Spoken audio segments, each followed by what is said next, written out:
Hello everyone, आज आपण बघणार आहोत मायक्रोबायोलॉजी हा सब्जेक्ट. इन मायक्रोबायोलॉजी मध्ये आपल्या टॉपिकचं नाव आहे आजचं इम्युनिटी. इम्युनिटी म्हणजे काय, जी इम्युनिटी तुम्हाला बाय बर्थ भेटते, जी इम्युनिटी तुमच्यामध्ये आर्टिफिशियल डेव्हलप होते, त्या इम्युनिटीला तुम्ही तुमची जी बॉडी आहे ती कशी त्या ठिकाणी डेव्हलप करण्याचा प्रयत्न करते. आता तुमच्या बॉडीमध्ये इम्युनिटी नसेल, लॅक ऑफ इम्युनिटी असेल, तर तुम्हाला काय होणार, त्या ठिकाणी खूप सारे डिसीज कंडिशन होत राहणार. एखाद्या डिसीज पासून तुम्हाला रिकवर करण्यासाठी किंवा तुम्हाला प्रिव्हेंट करण्यासाठी जी इम्युनिटी तुम्हाला हेल्प करते त्याचं नाव आहे इम्युनिटी. ओके, सो आता इम्युनिटी मध्ये आपण काय बघणार आहे, टाइप्स. इम्युनायझेशन शेड्यूल तुम्हाला मी सांगितलेलं आहे की वॅक्सिनेशन तुम्हाला त्या ठिकाणी आहेत की आपली जी बॉडी आहे, आपल्या बॉडीमध्ये जे डेव्हलप होतात बाय बर्थ आणि आफ्टर द बर्थ, की एखाद्या डिसीज कंडिशन पासून आपल्याला प्रिव्हेंट करायचं आहे, एखाद्या डिसीज कंडिशनला आपल्या बॉडीमध्ये एंटर होण्यापासून किंवा त्याला किल करायचं आहे आपल्याला. सो आपण त्यावेळेला काय यूज करतो, आपल्या इम्युनिटीला बूस्ट पॉवर देण्यासाठी. इम्युनिटीला बूस्ट पॉवर कोण देतो? वॅक्सिन. वॅक्सिन काय करतात, ज्या की आपल्या बॉडीला सर्वाइव्ह करायला त्या ठिकाणी हेल्प करतात एखाद्या डिसीज कंडिशन पासून, आणि त्या डिसीजला, त्या व्हायरसला, त्या बॅक्टेरियाला त्या ठिकाणी किल करतात. ओके, सो आता इम्युनिटी मध्ये आपण बघणार आहेत इम्युनिटी म्हणजे काय, त्याचे टाइप्स म्हणजे काय, आणि जे पण गोष्टी असणार त्याच्या तुम्ही नोट डाऊन करून घ्यायचे आहेत.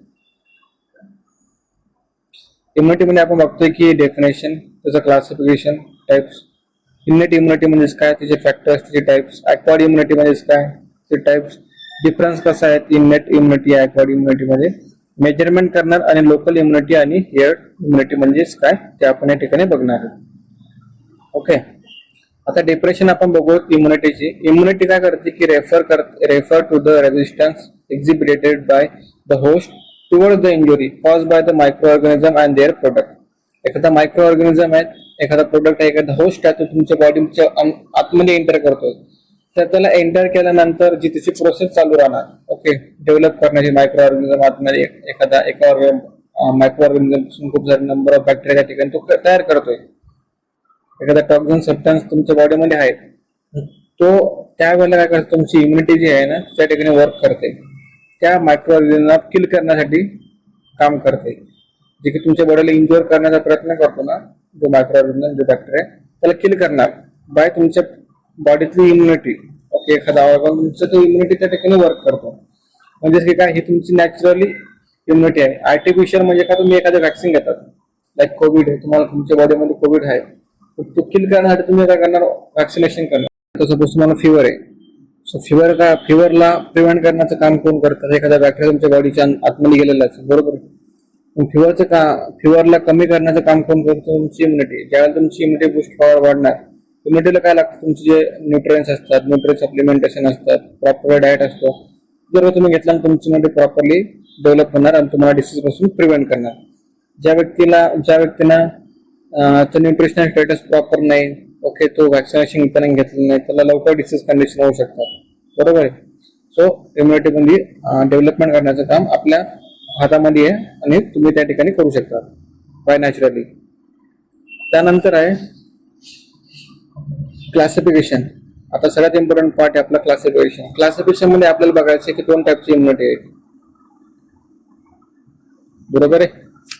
एक आहे इनेट इम्युनिटी आणि दुसरी आहे ॲक्वायर्ड इम्युनिटी. इनेट इम्युनिटी म्हणजे काय, जी तुमच्या मध्ये बॉडीमध्ये प्रेझेंट असते बाय बर्थ.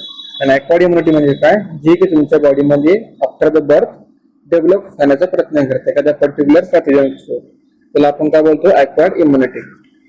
तर ॲक्वायर्ड इम्युनिटी मध्ये दोन टाईप आहेत, एक आहे active immunity, passive immunity. Active म्हणजे काय, नॅचरल एक आहे आणि एक आहे आर्टिफिशियल. सेम पॅसिव्ह मध्ये सुद्धा नॅचरल एक आहे आणि आर्टिफिशियल आहे. आपण हे करून बघूया. आता इनेट इम्युनिटी म्हणजे काय, अशी इम्युनिटी जी की तुमच्या बाय बर्थ तुमच्या बॉडीमध्ये प्रेझेंट आहे. एखाद्या इन्फेक्शन पासून तुम्हाला इंडिव्हिज्युअली ती हेल्प करते वाचवण्यासाठी, किंवा एखाद्या स्पेसिफिक इम्युनिटी पासून तुम्हाला त्या ठिकाणी डेव्हलप करते. एखाद्या रेसिकल इम्युनिटी पासून तुम्हाला त्या ठिकाणी तुमच्या बॉडीला हार्म होऊ देत नाही, इंडिव्हिज्युअली तुम्हाला ती हेल्दी ठेवते. अशी इम्युनिटीला आपण काय बोलतो, इनेट इम्युनिटी, जे की आपल्या बॉडीमध्ये बाय बर्थ प्रेझेंट असतात, बरोबर आहे. त्यानंतर फॅक्टर्स इन्फ्लुएन्सिंग. यामध्ये factor influencing in the level of immunity. असं कोणते फॅक्टर्स आहेत जे की लेवल ऑफ इम्युनिटी मध्ये फॅक्टर्स अफेक्ट करतात. त्यामध्ये एज, हार्मोनल इन्फ्लुएन्सेस आणि न्यूट्रिशन. तर का तुमची एज डिपेंड करते तुमच्या इम्युनिटीवर. तुमच्या हार्मोनल किती तुमच्यामध्ये मोबिलिटी आहे, किती तुमच्यामध्ये डेव्हलपमेंट आहे, ते डिपेंड करते तुमच्या एज ग्रुपला. ओके. न्यूट्रिशन तुमचं डाएट आहे, जे पण तुमचं आता या ठिकाणी न्यूट्रिशन सप्लिमेंट तुम्ही प्रॉपरली घेत असाल, तुमची इम्युनिटी कशी राहणार ही प्रॉपरली त्या ठिकाणी डेव्हलप असणार. तरी आपण एक करून बघूयात. आता या ठिकाणी एज, आता जो न्यूबॉर्न आहे आणि एक ओल्डर एज पर्सन आहे. न्यूबॉर्न मध्ये ज्या वेळेला आपण काय करतो त्यांच्यामध्ये इम्युनिटी डेव्हलप झालेली असते, राईट. आता ओल्डर एज मध्ये ती कमी होते. ओल्डर एज मध्ये जास्त डिसीज कंडिशन होण्याचे चान्सेस राहतात. ओके. आणि न्यूबॉर्न मध्ये पण राहतात, पण ऍज पर कम्पेअर टू कमी राहतात. ज्या वेळेला आपण त्यांना व्हॅक्सिनेशन करतो, न्यूबॉर्नला व्हॅक्सिनेशन करतो, व्हॅक्सिनेशन केल्यानंतर त्यांच्यामध्ये इम्युनिटी त्यांची बूस्ट होते, इम्युनिटी त्यांची चांगल्या त्या ठिकाणी प्रकारे वर्क करायचा प्रयत्न करते. पण आता ओल्डर एज मध्ये जर का आपण व्हॅक्सिनेशन त्यांना केलं तर ती एवढी इम्पॅक्ट त्याच्यावरती पडणार नाही, कारण की त्यांची कशी बॉडी आहे डिपेंड कशी झाली, त्यांची रेड्यूस झालेली आहे. ओके. त्यांची इम्युनिटी कशी झाली, कमी झालेली आहे. सो एज फॅक्टर हे ऑल्सो अफेक्ट करतो तुमच्या इम्युनिटीसाठी. दुसरा आहे डायबिटीज आणि हायपोथायरॉइडिझम. आता डायबिटीज एका पर्सनला डायबिटीज आणि एका पर्सनला हायपोथायरॉइडिझम. आता हे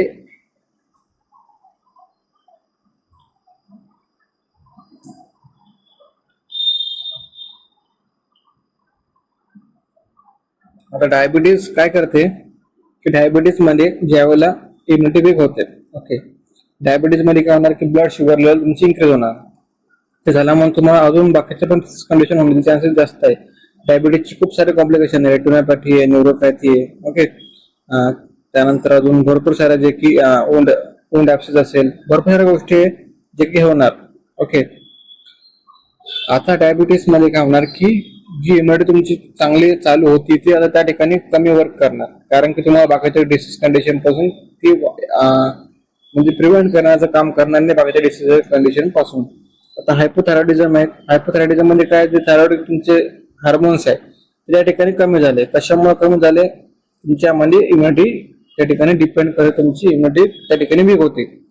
आता इन अबोव 35 इयर्स जे फिमेल्स आहे त्याच्यामध्ये हायपोथायरॉइडिझम होणारच आहे. थायरॉइड तिचे हार्मोन जे इम्बॅलन्स होणारच आहे, म्हणून त्यांच्यामध्ये पण इम्युनिटी त्या ठिकाणी वर्क करण्याचं काम कसं कमी होणार. आता जर का आपण माल न्यूट्रिशन बघितलं, असा पर्सन ज्याला की प्रॉपरली न्यूट्रिशन आहेच नाही, मग त्याची इम्युनिटी त्या ठिकाणी वीक होणार, त्याला खूप सारे डिसीज कंडिशन होणार, त्याला खूप म्हणजे AIDS असणार, त्याला ब्रिथिंग डिफिकल्टी असणार, त्याला अॅनिमिया असणार, त्याच्या डोक्यावरती हेअर्स नसणार, म्हणजे की हेअर फॉल त्याला होणार जास्त करून, त्याचे व्हिज्युअल इम्पेरिटी जास्त होणार, कारण की त्याची इम्युनिटी त्या ठिकाणी डेव्हलप नाही आहे, त्याचं वेट कमी होणार. ओके. हे डिपेंड करतं तुमच्या इम्युनिटीवर.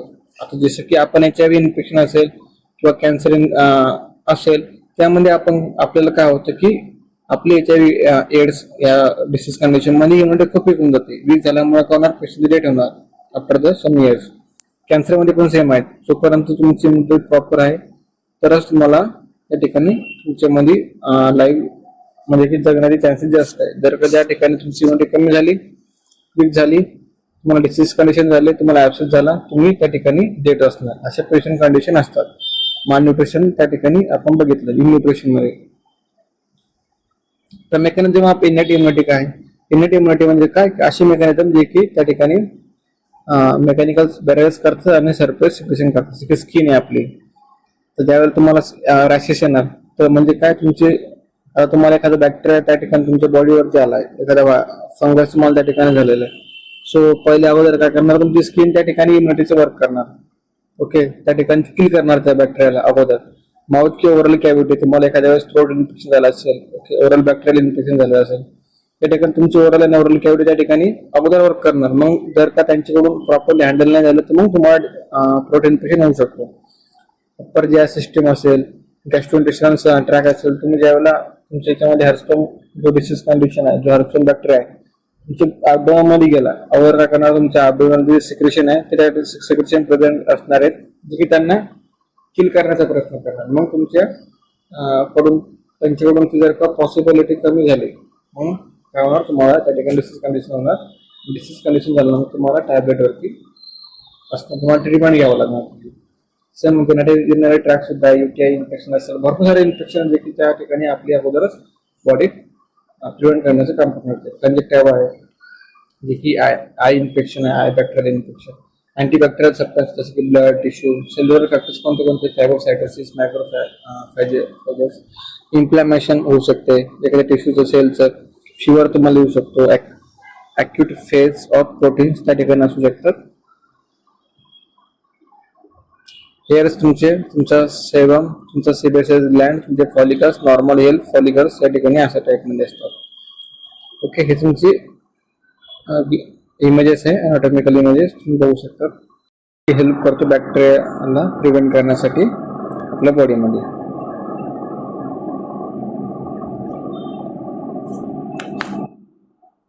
त्या ठिकाणी टिश्यूज आहे, जे असे टिश्यूज आहे जे की आपल्याला हीट पासून, रेडनेस, स्वेलिंग, टेंडरनेस, पेन पासून त्या ठिकाणी प्रिव्हेंट करतात आपल्या बॉडीला इम्युनिटी सिस्टम थ्रू.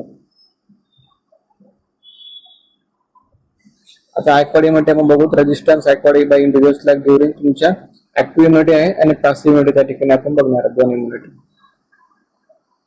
ऍक्वाडी मध्ये काय आहे की ऍक्टिव्ह इम्युनिटी नॅचरली आर्टिफिशियली आणि पॅसिव्ह मध्ये पण नॅचरली आर्टिफिशियली आपण हे करून बघूया.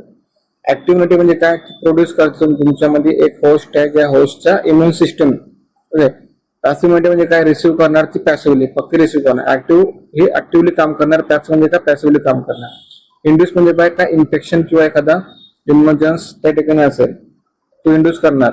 आणि हा काय करणार, रेडीमेड करणार, जो की अँटीबायोटिक तुमच्या बॉडीमध्ये ट्रान्सफर करणार, जो की रेडीमेड झालेला आहे अगोदर.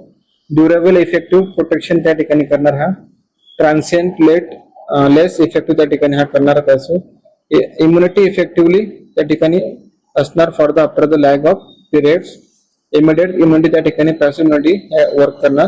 इम्युनॉलॉजिकल मेमरी प्रेझेंट असणारे इनऍक्टिव्ह इम्युनिटी मध्ये या ठिकाणी नो मेमरी प्रेझेंट असणार आहेत. Not applicable in the immuno deficient active immunity मध्ये आणि नॉट ऍप्लिकेबल असणार आहेत for the immuno deficient in passive immunity मध्ये. आता मेजरमेंट आपण केली इम्युनिटीची कशी असणार, डेमॉन्स्ट्रेशन करणार आपण एखादा स्पेसिफिक अँटीबॉडीचं किंवा एखादा इन विट्रो असेल किंवा इन व्हायव्हो मेथड्स मध्ये आपण तिचं करणार. जसं की लोकल इम्युनिटी कशी असणार, जे की कन्सर्न करणार एखादी सेक्रेटरी इम्युनोग्लोबुलिन ए असेल, सेक्रेटरी इम्युनोग्लोबुलिन ए प्रोड्यूस काय करतो, प्लाझ्मा सेल्स प्रेझेंट असतात आपल्या म्युकस सरफेस मध्ये, जे की आपल्या त्या ठिकाणून सिक्रेशन बाहेर पडतात. सेक्रेटरी ग्लँड आपण त्याला असं बोलतो. पॉलिमॉलिटिक्स असेल, त्यानंतर इम्युनायझेशन असेल किंवा इन्फ्लुएन्झा असेल किंवा इम्युनायझेशन एक्सेट्रा या टाइप मध्ये तो लोकल इम्युनिटी आपण त्या ठिकाणी हँडल करतो.